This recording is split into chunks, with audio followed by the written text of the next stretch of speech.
അർജുനു വേണ്ടിയുള്ള തിരച്ചിൽ കരനാവിക സേനകളുടെ മേൽനോട്ടത്തിൽ കുത്തിയൊഴുകുന്ന ഗംഗാവാലിയിൽ ഇന്ന് 10ാം ദിവസവും പുരോഗമിക്കുകയാണ്. ഇന്ന് ഉറപ്പായും അർജുനെ കണ്ടെത്താൻ കഴിയുമെന്ന് തന്നെയാണ് പ്രതീക്ഷ. ഉച്ചയ്ക്ക് മുൻപേ അർജുന്റെ ലോറി കരക്കെത്തിക്കാൻ വേണ്ട മാസ്റ്റർ പ്ലാൻ തയ്യാറാണെന്ന് സേനയും അറിയിച്ചിരുന്നു. അതിനിടയിൽ അർജുന്റെ കുടുംബം സൈബർ ആക്രമണങ്ങളെ തുടർന്ന് പോലീസിൽ പരാതി നൽകിയെന്ന വിവരം കൂടി പുറത്തുവരികയാണ്. നദിയിൽ ലോറി കണ്ടെത്തിയതിന് പിന്നാലെ അർജുന്റെ കുടുംബത്തിന് നേരെയുള്ള സൈബർ ആക്രമണവും രൂക്ഷമായിരുന്നു. അർജുന്റെ അമ്മ സൈന്യത്തെ ഉൾപ്പെടെ വിമർശിച്ച് വൈകാരികമായി സംസാരിച്ചതോടെയാണ് ഒരു വിഭാഗം കുടുംബത്തിനെതിരെ തിരിഞ്ഞത്. ഇതോടെ കുടുംബം മാധ്യമങ്ങളെ കാണുന്നതിന് പോലും കഴിഞ്ഞ ദിവസം വിമുഖത പ്രകടിപ്പിക്കുന്ന സാഹചര്യമുണ്ടായി. മാത്രമല്ല, കേരളത്തിൽ നിന്ന് രക്ഷാപ്രവർത്തനത്തിന് നിരവധി പേരാണ് ശിരൂരിലേക്ക് പോയത്. ഇതിനെ അനുകൂലിച്ചും പ്രതികൂലിച്ചും സംസാരിക്കുന്നവരും സമൂഹ മാധ്യമങ്ങളിൽ ഇപ്പോഴും ഏറ്റുമുട്ടുകയാണ്. രക്ഷാപ്രവർത്തനങ്ങളിൽ പങ്കാളിയാകാറുള്ള രഞ്ജിത്ത് ഇസ്രായേലിനെതിരെയും രൂക്ഷമായ ആക്രമണമാണ് നടക്കുന്നത്. പ്രധാനമായും രഞ്ജിത്ത് മാധ്യമങ്ങൾക്ക് നൽകിയ പ്രതികരണങ്ങളുടെ ചുവട് പിടിച്ചായിരുന്നു ഈ സൈബർ ആക്രമണം. 16-ന് അർജുനെ കാണാതായെങ്കിലും കർണാടക സർക്കാരിന്റെ ഭാഗത്തു നിന്നും തിരച്ചിൽ നടപടികൾ കാര്യക്ഷമമല്ല എന്ന ആരോപണവും ആദ്യഘട്ടത്തിൽ ഉയർന്നിരുന്നു.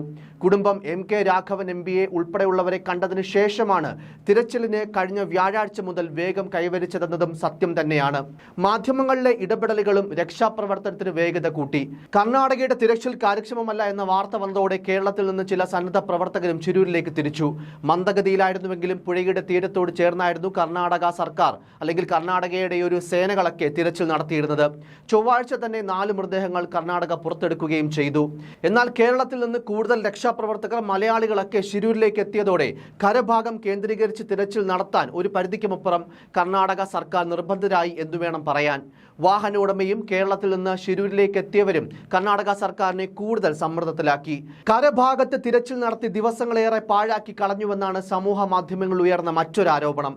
കർണാടകയിൽ ഉദ്യോഗസ്ഥർ പറഞ്ഞതായിരുന്നു ശരിയെന്നും ഒരു കൂട്ടർ ഇപ്പോൾ പറഞ്ഞു വരുന്നുണ്ട്. കാരണം ബാക്കി മൃതദേഹങ്ങളും ടാങ്കർ ലോറിയുടെ ഭാഗങ്ങളുമൊക്കെ ലഭിച്ചത് നദിയിൽ നിന്നായിരുന്നു. GPS പ്രവർത്തിച്ചുവെന്നും എഞ്ചിൻ സ്റ്റാർട്ടായിരുന്നുവെന്നും ഫോൺ റിംഗ് ചെയ്തുവെന്നുമുള്ള കാര്യങ്ങളെല്ലാം, അത്തരം പ്രചരണങ്ങളെല്ലാം ഇക്കൂട്ടർ ചോദ്യം ചെയ്യുന്നുണ്ട്.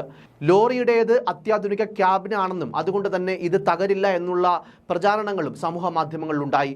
ഇതിൽ പലതും സമൂഹ മാധ്യമങ്ങളിൽ ആരൊക്കെയോ സൃഷ്ടിച്ചതാണെന്ന കാര്യങ്ങളും അവ നവമാധ്യമങ്ങളടക്കം ഏറ്റുപിടിക്കുകയായിരുന്നു എന്നുള്ള കാര്യങ്ങളും ഇപ്പോൾ കൂടുതൽ വ്യക്തമാവുകയാണ്. അതേസമയം അർജുനു വേണ്ടിയുള്ള തിരച്ചിൽ പബ്ലിസിറ്റി സ്റ്റണ്ടാക്കി മാറ്റാനായിരുന്നു ചിലർ ശ്രമിച്ചതെന്നാണ് മറ്റൊരു ആരോപണം.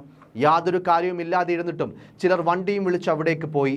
ഇതോടെ മാധ്യമപ്രവർത്തകരെ ഉൾപ്പെടെ 3 കിലോമീറ്റർ ദൂരത്തേക്ക് ഈ ഒരു ദൗത്യസേനയ്ക്ക് മാറ്റി നിർത്തേണ്ടി വന്നു.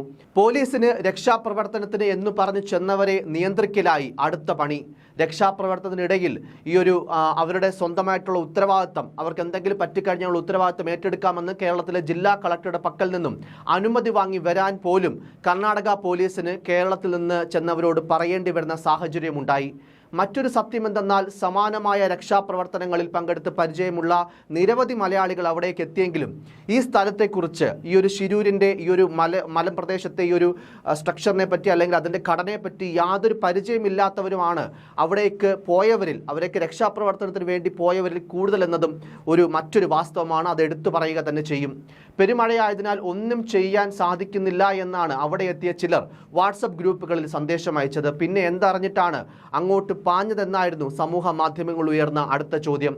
ചർച്ചയാകുന്ന മറ്റൊരു കാര്യം കേരളവും കർണാടകയും തമ്മിലുണ്ടായ, ഇതിൻ്റെ പേരിലുണ്ടായ അസ്വാരസ്യങ്ങളും വാക്പോരുകളും തന്നെയാണ്. ഇത്തരം ദുരന്തങ്ങളിൽ രക്ഷാപ്രവർത്തനം നടത്തുന്നതിന് നേതൃത്വം നൽകുന്നത് സാധാരണഗതിയിൽ അതത് സർക്കാരുകളാണ്.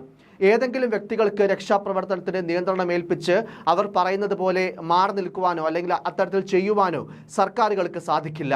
നാവികസേനയുടെ മുങ്ങൽ വിദഗ്ധർ പോലും പിന്മാറിയ കുത്തൊഴുക്കുള്ള കലങ്ങി മറിഞ്ഞ ഈ ഒരു ഗംഗാവാലി നദിയിലാണ് ചിലർ തങ്ങൾ തന്നെ രക്ഷാപ്രവർത്തനം നടത്താമെന്നൊക്കെ പറഞ്ഞത്. ഈ രക്ഷാപ്രവർത്തകർക്ക് വേണ്ടി അടുത്ത തിരച്ചിൽ നടത്തേണ്ടി വരുമെന്ന് അറിയാമെന്നതിനാൽ ആരെയും പുഴയിലിറങ്ങാൻ കർണാടക അനുവദിച്ചതുമില്ല.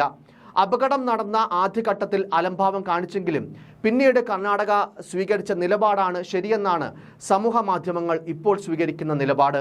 രാഷ്ട്രീയ സമ്മർദ്ദങ്ങളിലെയും മറ്റ് ബാഹ്യ സമ്മർദ്ദങ്ങളിലെയും ഭാഗമായാണെങ്കിലും ശിരൂരിൽ കർണാടക മുഖ്യമന്ത്രി സിദ്ധരാമയ്യ നേരിട്ടെത്തി. എന്നാൽ ഇതിനേക്കാൾ വലിയ ദുരന്തം നടന്ന കവളപ്പാറയിലും പുത്തുമലയിലും കേരളത്തിന്റെ മുഖ്യമന്ത്രി എത്തിയോ എന്നും ചിലർ ചോദിക്കുന്നു. പുത്തുമലയിലും കവളപ്പാറയിലും ഇപ്പോഴും നിരവധി പേരെ കണ്ടെടുക്കാനുണ്ടെന്ന യാഥാർത്ഥ്യം നിലനിൽക്കുമ്പോഴാണ് ചിലർ കർണാടകയിലേക്ക് പാഞ്ഞതെന്നും സമൂഹ മാധ്യമങ്ങളിൽ ചിലരുടെ പോസ്റ്റുകളിൽ പറയുന്നുണ്ട്. സമൂഹ മാധ്യമങ്ങളിലെ ചർച്ചകൾ എന്ത് തന്നെയാണെങ്കിലും ഒരു അപകടം അല്ലെങ്കിൽ ഒരു ദുരന്തം, ഒരു മഹാദുരന്തം നടക്കുമ്പോൾ കാണിക്കേണ്ട പക്വത ഇരു സർക്കാരുകളും, അതായത് കേരള കർണാടക സർക്കാരുകൾ കാണിച്ചോ എന്നതും വലിയ ചോദ്യം തന്നെയാണ്. നിലവിൽ അർജുന് വേണ്ടിയുള്ള തിരച്ചിലിൽ ഏറ്റവും പ്രതിസന്ധിയാകുന്നത് ഗംഗാവാലി നദിയിലെ ശക്തമായ അടിയൊഴുക്കാണ്. ഇന്ന് തന്നെ, അതായത് 10 ദിവസമായി പുരോഗമിക്കുന്ന തിരച്ചിലിന് ഇന്നൊരു ഫലമുണ്ടാകും എന്ന് തന്നെയാണ് പ്രതീക്ഷ. അതൊരു ശുഭപ്രതീക്ഷ തന്നെ ആവണം എന്നതാണ് ഓരോ മലയാളികളുടെയും പ്രതീക്ഷയും. News desk, focus news TV.